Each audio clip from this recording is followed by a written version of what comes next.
en verden under. Omgivelserne giver ikke. De tager stille tid fra hænderne. Gid hvad jeg gør nu. Når det bare falder ned og sover. Min grønne sofaø gemmer jungler og rigdom. Og kyklopen passer på og lystrer kun sig selv. Og den døde okse murer ikke mere. Skug og sover længe. Himlen drysser ned udenfor. Indenfor falder de alle. Huset synker i klump. Det dør og giver ikke!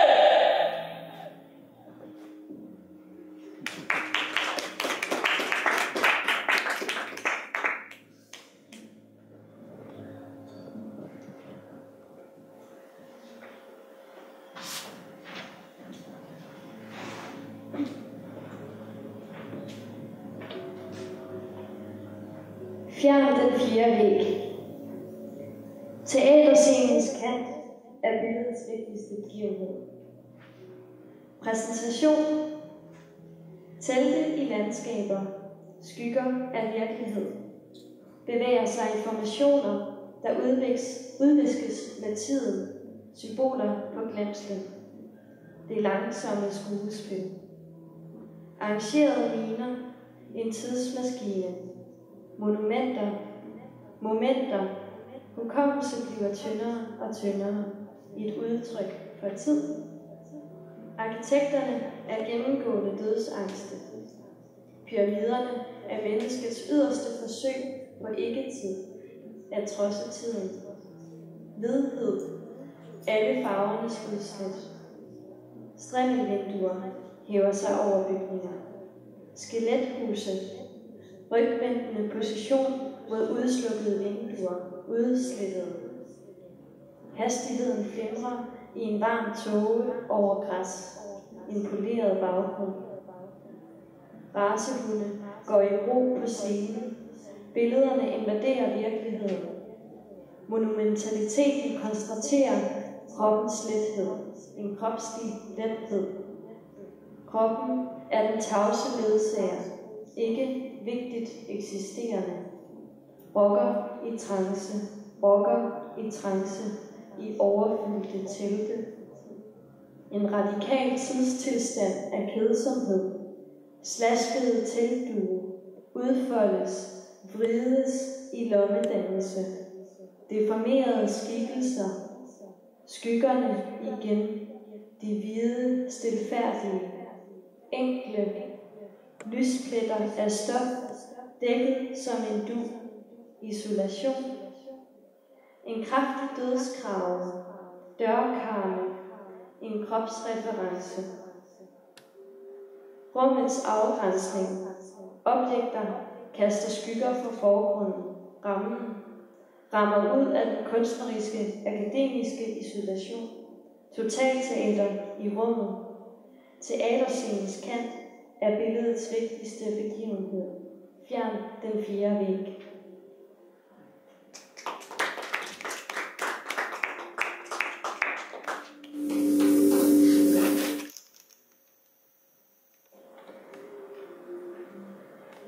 Min underbo lyser højt.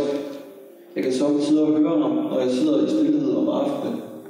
Han er en ældre herre, eneboer. Jeg tror, vi har tænkt til fælles. Vi hilser på hinanden i opgang. Den sædvanlige sludder for en sladder. Han taber til tider sine ting på trappen, men han bærer altid selv. Flaskerne klirrer i både hans og min nettopose, og jeg er ligeglad med, hvilket parti han stemmer på.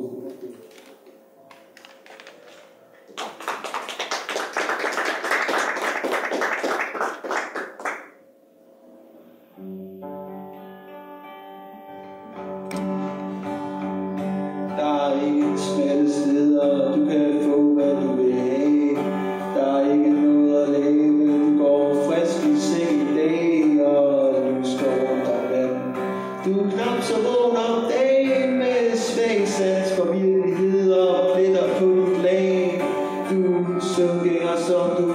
ville have det på papir, det ville være en fordel, hvis de hørte, hvad du siger. Der er under i din have, du er restløs og nervøs. Der er uro i din mave, den savner sig en tøs. Bortset fra det, så er det meste egentlig meget godt, men du måler lidt for meget til at være en robot. Du søger, som du ved, ville have det på papir, og det ville være en fordel, hvis de hørte, hvad du siger.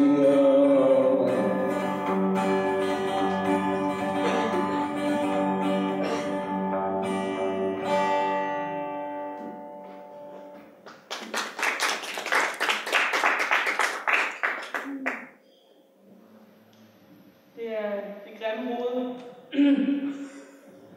Ryst det ud. Det sviger. Det smerter kun. Glem den sommerlund. Glem de grimme øjne. Glem det. Glem det. De brugte alligevel kun løgne til at frelse sig selv, til at slå tiden ihjel, til at holde fast, binde tiden til et skib uden mast, havløst, blinkfrit. Blot et spørgsmål om, hvornår den næste bølge ville udslette og flytte på hele fyrtårnet. Hvor stod det nu?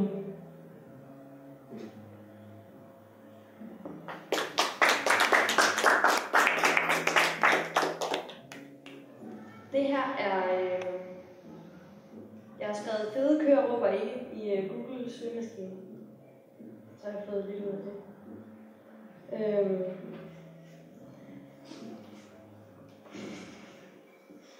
Din fede ko. Jeg har været ude og gå en tur. Jeg går ture for at tabe mig.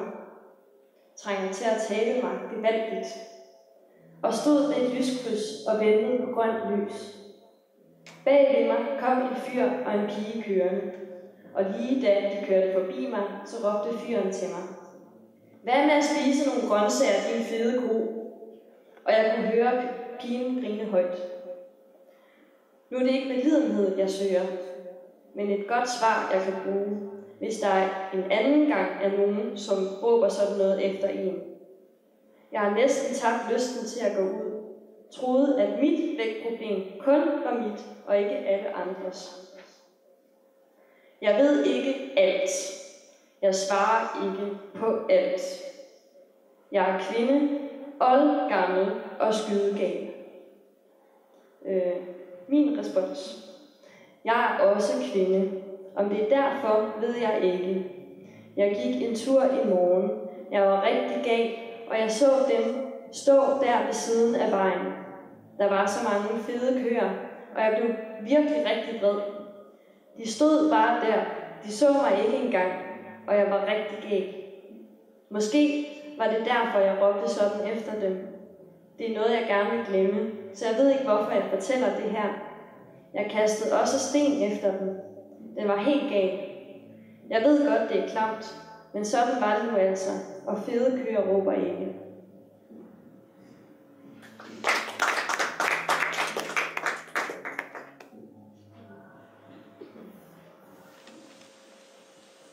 De syge får lov at definere. De er kolde, de er fjerne, men du skal bare komme an, hvis du er villig til at betale deres pris. Og det ved vi godt, at du ikke er.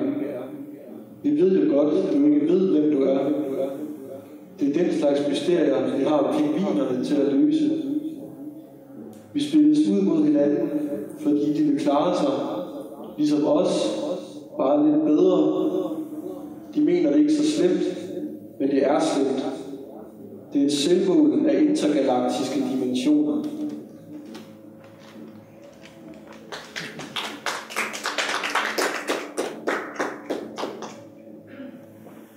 Gror på beton, vokser uden rod,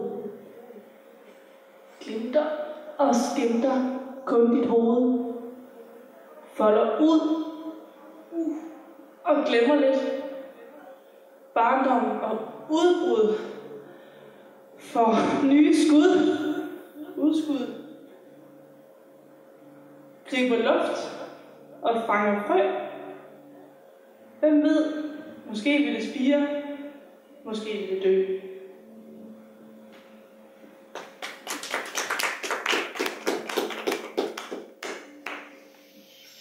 En nat vågnede jeg, og mine tænder var væk. Der var kun lidt klumper tilbage. Jeg vækkede ikke de andre. Jeg gik mellem dem og så, at de havde blod i ansigterne. Jeg gik langsomt forbi dem, mens de første og sidste gjorde sig klar. En kvinde talte til os længe, men jeg hørte det ikke rigtigt. Jeg ville ud af lejren, og jeg smuglede mig ned blandt vagterne, der ikke selv vidste, hvad de skulle sige. Lejren var indhegnet. Der stod en lille bod med nogen, der solgte tøj. Jeg kiggede på et par meget lange handsker, som jeg ønskede mig, fordi de mindede mig om noget godt. Jeg ville høre til de gode, så jeg prøvede at fortælle damen, hvad vi gjorde ved dem, og hvad vi var lige ved at gøre. Men hun stod bare og ordnede tøj og lagde det sammen. Jeg besluttede mig for, at jeg ville have de handsker. Jeg ville kunne trække dem op, når jeg blev god, og det her ville være overstået. Jeg gik tilbage, mens jeg så på dem, uden for hegnet, og så prøvede at komme herind. Jeg tænkte på, hvad de ville gøre ved dem. Snart ville de holde op med at skrige, og jeg glædede mig faktisk lidt.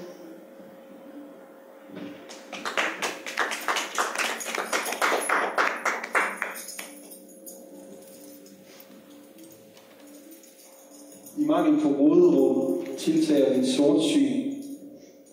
Du er som en grænsevagt, der tjekker min last og spørger til mit formål på den anden side. Denne by er trods alt for lille til grænser, og du ved, jeg er en ringe løgner, men ærligt svigt er heller ikke min stærke side.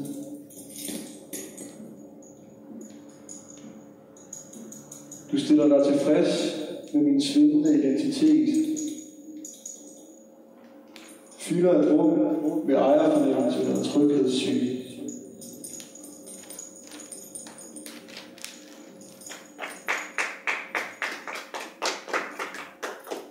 Hun er så skyldig, pigen fra før. Der er så mange ting, hun ikke burde, men hun gør det alligevel. Det er en usynlig stopklods, som skubbes lidt mere ud over kanten. Ud over grænsen.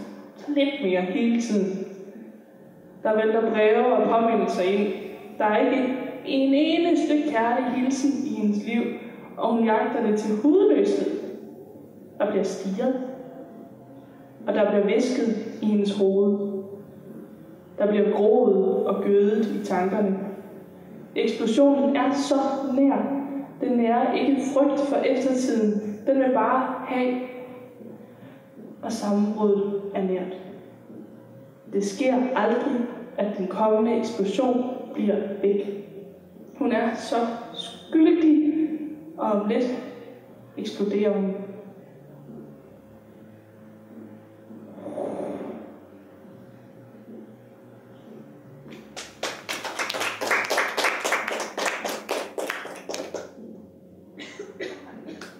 En hyldest til kvinden.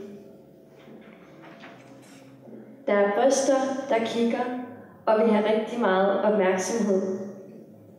Kvinder med lange udslåede ører og blottede køn, filtreret ind i skoven som små kupper, der venter på solopgangen.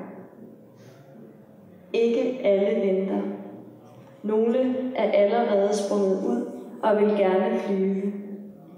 Fuglene holder sig inden for lærredet i stivnede positioner, moderlige skovfisser, lukkede drømme, der skjuler sig i buskadset. Gevier filtres ind i hinanden i orgasmer, der skøjter rundt på lærredet. Tykke, stærke halse, der åbner sig til nydelse. Det er kvinden, der udstiller sig selv. Pernille Struer. Deformerede kvindekroppe i brunt, grønt og pink. De vrider sig rundt i spændte stillinger uden bevægelse. Lange lemmer rækker ud. Et malplaceret mandehoved stikker op bag pedestalen og kigger lige op i kvinden. Såret. Kroner 19.500. Der ligger kropsstykker båret tilbage over de små støtter. De er alle fastfrosset i positioner som en øvelse i kroki. Det er kvinden, der udstiller sig selv. Line Ringtved Thordarson.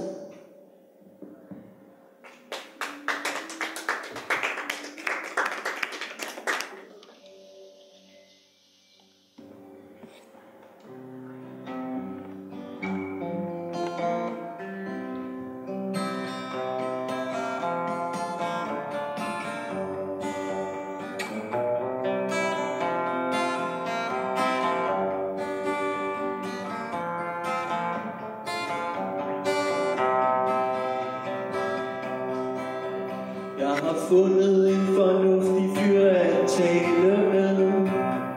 Det er bare lidt skarpt, men det er mig selv. Så tror man kan stole på for en domfæng. Men Gud kan man ej, og hvem skulle sige mig det? Jeg tegner verden skarpt, fordi det er så dejligt. Jeg ved, jeg spørger dumme, hvor er sommer sol igen. Jeg er fanget i guster, helt snæver grene spind. Som et dyr, der bygger hunde og kun kender vejen ind.